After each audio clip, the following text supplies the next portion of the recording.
5 eventos extraordinários que acontecerão após a volta de Jesus Cristo. Quando falamos sobre o futuro profético, poucas coisas despertam mais curiosidade e expectativa do que o estudo do que acontecerá após a volta de Jesus. Em meio a tantas profecias e visões descritas na Bíblia, encontramos diversas passagens que nos revelam grandes eventos destinados a abalar o mundo e conduzir a humanidade ao seu desfecho final na história terrena. Mas quais são esses acontecimentos tão aguardados? Como as Escrituras os descrevem e de que maneira eles se encaixam no plano redentor de Deus? Neste vídeo, exploraremos 5 eventos extraordinários que ocorrerão após o retorno de Cristo. Antes de começarmos, não esqueça de deixar seu like, compartilhar o vídeo e se inscrever no canal. Primeiro evento, o julgamento das nações. O primeiro evento extraordinário que marca o calendário profético é a própria volta de Jesus à Terra, em glória e majestade. Aqui precisamos distinguir duas visões escatológicas completamente diferentes: a visão pré-tribulacionista e a visão pós-tribulacionista. Na visão pré-tribulacionista, Jesus retorna em 2 momentos. Em sua primeira fase, Cristo vem antes do período de 7 anos da tribulação, para ressuscitar os santos que morreram e arrebatar a igreja. Na segunda fase, Jesus retorna com a igreja para trazer juízo à terra. Já na visão pós-tribulacionista, Cristo vem uma única vez no final da grande tribulação, para arrebatar a igreja e descer com os eleitos para julgar a terra. De qualquer modo, a Bíblia afirma: então verão o Filho do Homem vindo nas nuvens com grande poder e glória. E ele enviará os seus anjos e reunirá os seus eleitos dos 4 ventos, dos confins da terra até os confins do céu. Marcos capítulo 13, versos 26 e 27. Após essa manifestação, Jesus trará um juízo inicial. Muitos estudiosos associam passagens como a parábola das ovelhas e dos bodes, Mateus capítulo 25, versos 31 a 46. Há um primeiro julgamento, chamado de julgamento das nações. Embora existam diferentes interpretações sobre a cronologia exata, esse momento retrata Cristo separando aqueles que o serviam dos que o rejeitaram. Há quem entenda que este julgamento inicial se refira especificamente às nações que estiverem vivas quando ele voltar, avaliando como reagiram ao seu povo, ao seu evangelho e, de modo geral, à vontade de Deus. O livro do profeta Joel, especialmente no capítulo 3, destaca o vale de Josafá como lugar em que o Senhor fará justiça contra todos os povos que se levantaram contra ele e contra o seu povo Israel. Na narrativa de Mateus capítulo 25, versos 31 a 46, Jesus avalia a forma como se tratou destes meus pequeninos irmãos. Essa expressão pode indicar discípulos de Cristo, o povo de Israel, ou de maneira mais ampla, todos aqueles que sofrem dependem de misericórdia. A mensagem principal destaca que a verdadeira fé se manifesta em atos concretos de compaixão, justiça e amor. Logo, o critério não é puramente nominal, isto é, não basta apenas dizer eu creio, sem nenhuma evidência visível de transformação.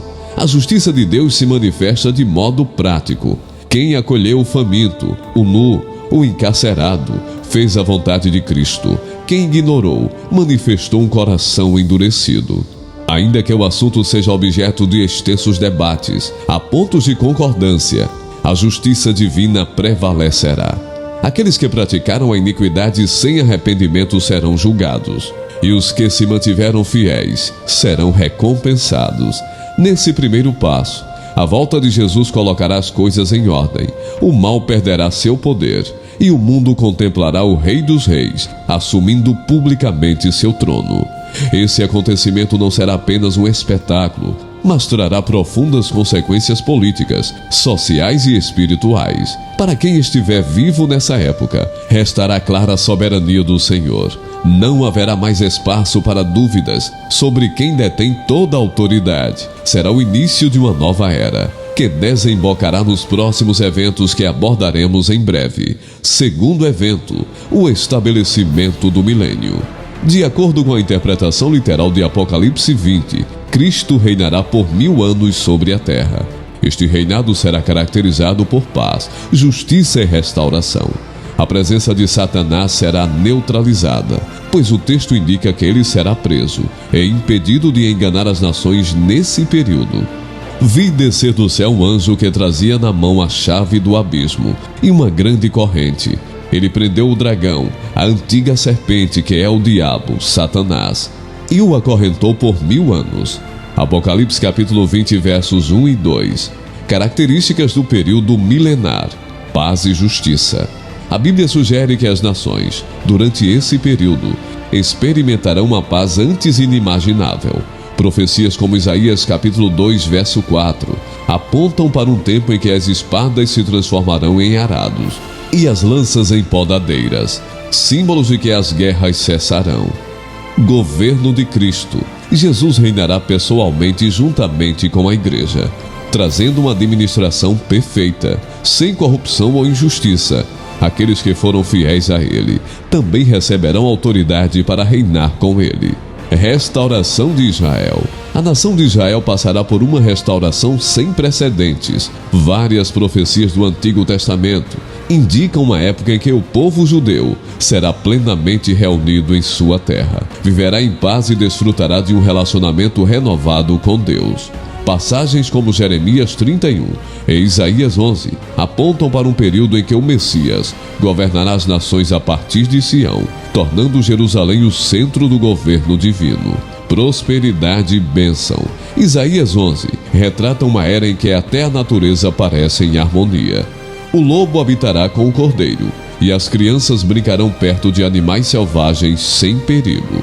Ainda que alguns vejam isso como linguagem figurada, a maioria concorda que o milênio será uma demonstração concreta do governo ideal de Deus. Terceiro evento, Gog e Magog, a derrota definitiva de Satanás. Mesmo durante o milênio, a palavra de Deus nos informa que o coração humano ainda poderá se inclinar ao erro, caso não permaneça firme em Cristo. Isso provavelmente se aplica aos sobreviventes da grande tribulação, que não aceitaram a marca da besta, mas não receberam Jesus como Senhor e Salvador.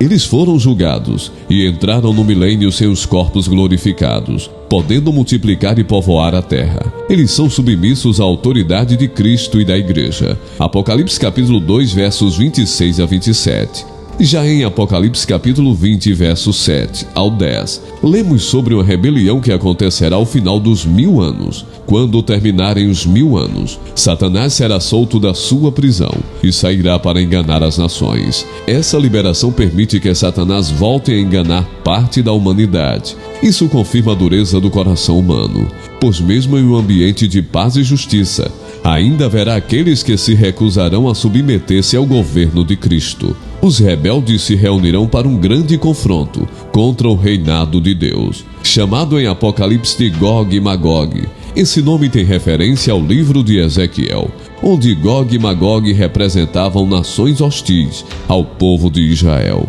Embora os textos pareçam indicar eventos distintos, agora reaparecem simbolicamente para indicar uma última tentativa de Satanás de desafiar o Senhor.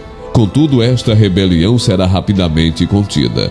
A Escritura diz que desceu fogo do céu e os consumiu. Apocalipse capítulo 20, verso 9. Não há qualquer possibilidade de êxito contra Deus. Terminada essa batalha, Satanás será definitivamente lançado no lago de fogo e enxofre. Apocalipse capítulo 20, verso 10. É o fim de sua atuação maléfica no universo. Desde Gênesis, onde enganou Adão e Eva, até as diversas investidas contra o povo de Deus ao longo da história, Satanás será julgado e condenado para sempre. Este evento extraordinário de rebelião e derrota final de Satanás nos ensina uma lição crucial. A justiça de Deus, por fim, prevalece sem deixar resíduos de maldades impunes. Todo aquele que se opuser ao reinado de Cristo e resistir à graça divina terá o mesmo destino que o diabo e seus anjos, cumprindo assim a promessa de que o Deus de paz em breve esmagará Satanás debaixo dos vossos pés. Romanos capítulo 16, verso 20. Quarto evento, o juízo final. No grande trono branco, o quarto evento extraordinário se concentra no juízo final, também chamado de juízo do trono branco. e, consequentemente, o estabelecimento definitivo do estado eterno. É aqui que toda a história da humanidade converge para um acerto de contas final com o Criador. Em Apocalipse capítulo 20, versos 11 a 15, lemos: Vi um grande trono branco e aquele que estava sentado sobre ele. Vi também os mortos, grandes e pequenos, em pé diante do trono. Nesse momento, todos os mortos que não ressuscitaram para reinar com Cristo durante o milênio, ressurgem para comparecer diante de Deus. Os livros são abertos, inclusive o livro da vida. Aqueles cujos nomes não estiverem escritos nesse livro serão lançados no lago de fogo. Esse juízo difere do julgamento das nações, por estar relacionado a todos os mortos não salvos, desde o princípio, abrangendo a humanidade de todas as épocas. É a consumação de toda a justiça divina. O critério não será apenas as obras, mas fundamentalmente a fé em Cristo, pois somente aqueles cujos nomes estiverem no livro da vida são justificados. Essa é a grande separação final, vida eterna para aqueles lavados e remidos no sangue do Cordeiro. Apocalipse capítulo 7, verso 14. E condenação para os que rejeitaram o sacrifício de Cristo. Mas nesse mesmo dia, também acontecerá um evento esquecido por muitos, o julgamento dos anjos caídos. Em 1 Coríntios capítulo 6, verso 3, Paulo faz uma declaração surpreendente. Não sabeis vós que havemos de julgar os anjos? Este versículo desperta curiosidade e muitas perguntas. Como julgar os anjos? Quando isso acontecerá? E por que os crentes terão parte nesse julgamento? Muitos estudiosos entendem que Paulo se refere aos anjos caídos, demônios, pois anjos fiéis a Deus não necessitam de juízo condenatório. Judas capítulo 1, verso 6, diz que anjos que não guardaram seu estado original estão eternamente acorrentados para o juízo do grande dia. A Bíblia não fornece uma passagem isolada e detalhada sobre o exato momento em que se dará o julgamento dos anjos. Entretanto, é possível situá-lo no juízo do trono branco, pois nele todos os seres criados por Deus, desde os tempos eternos, comparecerão a este julgamento. A igreja, isto é, os santos fiéis de todas as eras, também estará presente, mas não será julgada, porque a Bíblia afirma que não há condenação para os que estão em Cristo Jesus. Romanos 8. A frase de Paulo em 1 Coríntios 6 sugere que, de alguma forma, os crentes correinarão com Cristo e participarão do veredito sobre o reino das trevas. Nesse mesmo dia se cumprirá o que está escrito: por mim mesmo jurei, diz o Senhor, diante de mim todo joelho se dobrará e toda língua confessará que sou Deus. Romanos capítulo 14, verso 11. Saber que os crentes compartilharão da autoridade de Cristo no julgamento final deve inspirar uma vida de integridade e preparo, pois no devido tempo, toda rebelião, seja humana ou angelical, será trazida à luz e julgada pela luz de toda a terra. Quinto evento: a eternidade, o novo céu e a nova terra. Eu vi um novo céu e uma nova terra, porque já o primeiro céu e a primeira terra passaram, e o mar já não existe. Apocalipse capítulo 21, verso 1. Após o juízo do trono branco, a grande promessa de Deus se cumpre ao estabelecer um estado completamente renovado da sua criação, onde o pecado e suas consequências não mais existirão. O que hoje vemos como terra corrompida pelo pecado passará por um processo de purificação que culminará em algo inteiramente perfeito. O apóstolo Paulo, em Romanos capítulo 8, versos 19 a 22, menciona que a criação aguarda ansiosamente a revelação dos filhos de Deus, pois ela também será libertada da escravidão da corrupção. Isso sugere que a nova criação não é apenas para os seres humanos, mas para todo o universo, que será restaurado ao seu propósito original. Alguns imaginam o novo céu e nova terra como algo etéreo ou meramente espiritual. Entretanto, a Bíblia aponta para uma realidade concreta, habitável, onde a presença de Deus será o centro de tudo, mas as características físicas não são descartadas. A Nova Jerusalém, a Cidade Santa. Uma das descrições mais belas de Apocalipse capítulo 21 e 22 é a Nova Jerusalém, chamada de a noiva, a esposa do Cordeiro. Apocalipse capítulo 21, versos 2 e 9. João vê essa cidade descendo do céu, ataviada como uma noiva para o seu noivo. Apocalipse capítulo 21, verso 3 enfatiza: Eis o tabernáculo de Deus com os homens. Deus habitará com eles, e eles serão o seu povo. A principal característica da Nova Jerusalém não é simplesmente sua beleza, mas a presença plena de Deus no meio do seu povo. E João descreve a cidade com detalhes impressionantes: muros de jaspe, ruas de ouro, portas de pérola. Apocalipse capítulo 21, versos 18 a 21. As 12 portas levam os nomes das 12 tribos de Israel. Os 12 fundamentos levam os nomes dos 12 apóstolos do Cordeiro, simbolizando a união perfeita entre Antigo e Novo Testamento. Diferentemente da Jerusalém terrena, a Nova Jerusalém não tem um templo. Apocalipse capítulo 21, verso 22. Porque o próprio Senhor Deus e o Cordeiro são o santuário. Isso indica que a comunhão com Deus será plena e direta, não mais necessitando de edifícios ou rituais que façam a mediação. Apocalipse capítulo 21, verso 23 declara: A cidade não necessita nem de sol, nem de lua, para que nela resplandeçam, pois a glória de Deus a tem iluminado, e o Cordeiro é a sua lâmpada. Deus será a fonte eterna de luz. Não haverá noite, nem trevas, nem qualquer forma de corrupção ou perigo. A eternidade com Deus é descrita como um período sem fim, onde a vida será experimentada em sua máxima plenitude.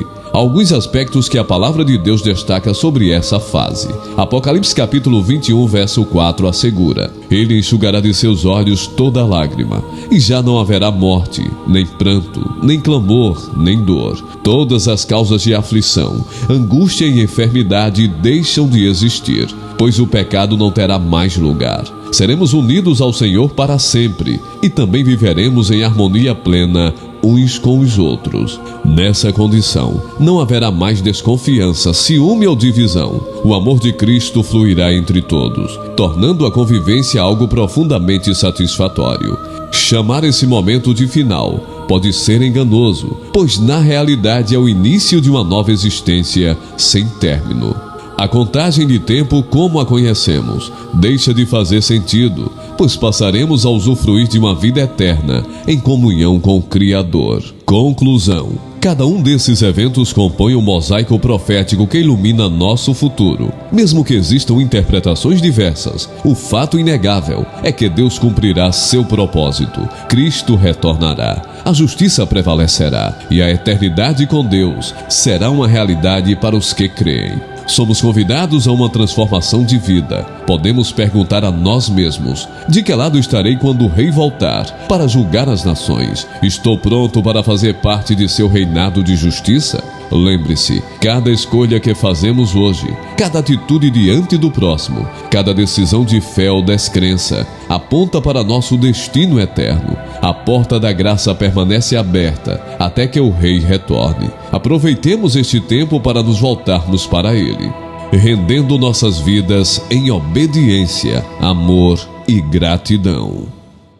Você que está assistindo esse vídeo no canal Logos Conservador, você pode virar membro, terá acesso a vídeos antecipados, sem anúncios e alguns vídeos exclusivos só para membros e muito mais. É só clicar no botão, torne-se membro agora. Deus o abençoe.